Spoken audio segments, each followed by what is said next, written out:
الحمد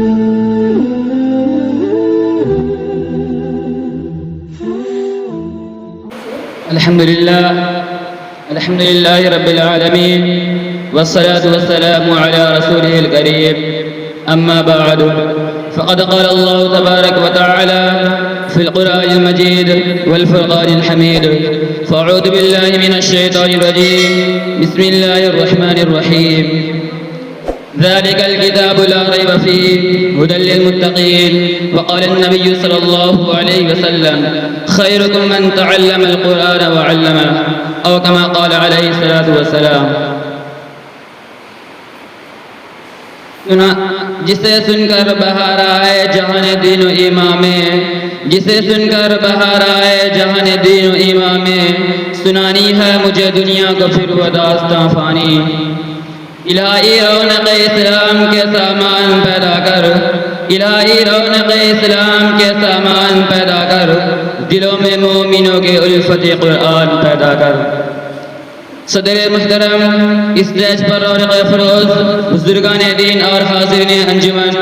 آج کی اس محفل میں اور آج کے اس مبارک اجلاس میں میرا موضوع سخن دنیا کی سب سے پاکیزہ اور مقدس کتاب قرآن پاک ہے ہمیں چڑھتے سورج کی طرح یقین ہے کہ اس کا ایک ایک حرف سچا اور صادق ہے وہ قرآن پاک جس کی زبان مقدس بیان مقدس اور جو فصاحت و بلاغت کا ٹھاٹھے مارتا سمندر ہے جس کے متعلق ارشاد بانی ہے قرآن وہ کتاب ہے جس کے صادق اور برحق ہونے میں کوئی شک و شبہ نہیں اور جس کے بارے میں محسن انسانیت حضور پاک صلی اللہ علیہ وسلم نے ارشاد فرمایا کہ تم میں سب سے بہتر وہ شخص ہے جو قرآن کو سیکھے اور سکھائے دعا کیجئے کہ خداوند قدوس ہم سب کو قرآن پاک کی دولت سے مالا مال فرمائے آمین نوجوان دوستو قرآن پاک رب ذوالجلال کی طرف سے عطا کردہ وہ حسین تحفہ ہے جس نے 23 برس کی قلیل مدت میں پورے عالم میں وہ انقلاب برپا کر دیا کہ بڑے سے بڑے فتح بلغا ادبا اور شعراء حیران و ششدر رہ گئے جس کی آیتوں کو سن کر پتھر دل موم ہو گئے دوستو یہی وہ قرآن ہے جو رہتی دنیا تک کے انسانوں کے لیے سراپا ہدایت و رحمت ہے یہی وہ قرآن ہے جس نے رسول کی رسالت کو اعزاز بخشا یہی وہ قرآن ہے جس نے پس مردہ قلوب کو تازگی بخشی ہاں یہی وہ قرآن ہے جس کی برکت سے جنات و شیاطین کا آسمانوں پر جانا بندہ ہوا یہی وہ قرآن ہے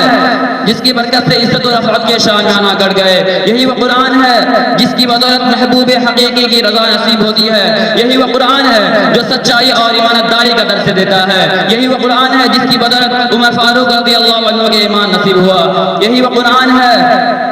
جس کی نظیر پیش کرنے سے ساری دنیا عاجز و قاصر رہی یہی وہ قرآن ہے جس کا مثل پیش کرنے سے عرب کے فصیح و بلیغ زبان دانی کا دعویٰ کرنے والوں نے گھٹنے ٹیک دیے یہی وہ قرآن ہے جس کی حفاظت کا وعدہ خود خالق کائنات نے فرمایا یہی وہ قرآن ہے جس کی تلاوت میں دلوں کے واسطے فرحت و بشاشت کا سامان ہے یہی وہ قرآن ہے جس نے ذہنی قوتوں کو جلا بخشا یہی وہ قرآن ہے جس کی برکت سے اجڑے چمن میں بہار پیدا ہوئی محترم حضرات آج کے اس نازک دور میں حفظ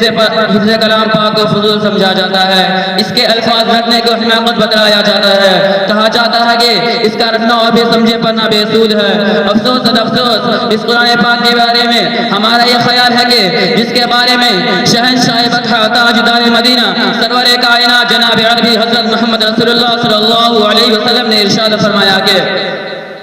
اقرأ وارتق ورتل كما كنت ترتل في الدنيا فإن منزلك عند آخر آية تقرأها الحدیث قیامت کے دن حافظ قرآن سے کہا جائے گا قرآن پڑھتا جا اور جنت کے درجوں میں چڑھتا جا اور ٹھہر کر پڑھ جیسا کہ تو دنیا میں ٹھہر کر پڑھتا تھا بس تیرا مقام اور ٹھکانہ وہی ہے جہاں آخری آیت پر پہنچے یاد رکھو یہ قرآن دنیا کی سب سے بڑی نعمت ہے یہ زمین و آسمان چاند سورج ستارے کو اس نعمت کا مقابلہ نہیں کر سکتے یہ قرآن رب کائنات کا مقدس اور عظیم کلام ہے اور کیوں نہ ہو کہ جبکہ اس کا اتارنے والا امین جس کے ذریعے اتارا گیا وہ بھی امین جس رات پر نازل ہوا وہ بھی امین جس مقام پر نازل ہوا وہ بھی امین جس مہینے میں نازل ہوا وہ تمام مہینوں سے افضل اور جس رات میں نازل ہوا وہ 1000 مہینوں سے بہتر ہے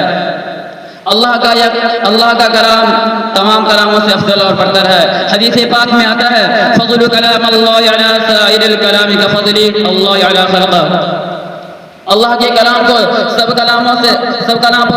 کلاموں پر ایسی ہی فضیلت ہے جیسی کہ خود حق تعالی شانہ کو تمام مخلوق پر اللہ کا دلارا اور خدا کا پیارا نبی ارشاد فرماتا ہے کہ جس نے قرآن پڑھا اس پر عمل کیا اس کے والدین کو کل قیامت کے دن سورج سے بھی زیادہ روشن تاج پہنایا جائے گا۔ غور کرنے کا مقام ہے کہ جب والدین کو اس گنا قدر انعام سے نوازا جائے گا تو خود پڑھنے والے کا مقام اور مرتبہ کا کیا عالم ہوگا۔ حضرات، قیامت کا میدان ہوگا اور ایسے 10 آدمی جن کے لیے جہنم واجب ہو چکی ہوگی۔ حافظ قرآن اپنی رب کی بارگاہ میں سفارش کرے گا، پروردگار عالم اس کی سفارش قبول فرمائے گا اور ان کو اس حافظ قرآن کی برکت سے نجات عطا ہوگی۔ میں اسی چند باتوں پر اپنا تقریر کو ختم کرنا چاہتا ہوں۔ وآخر دعوانا الحمدللہ رب العالمین۔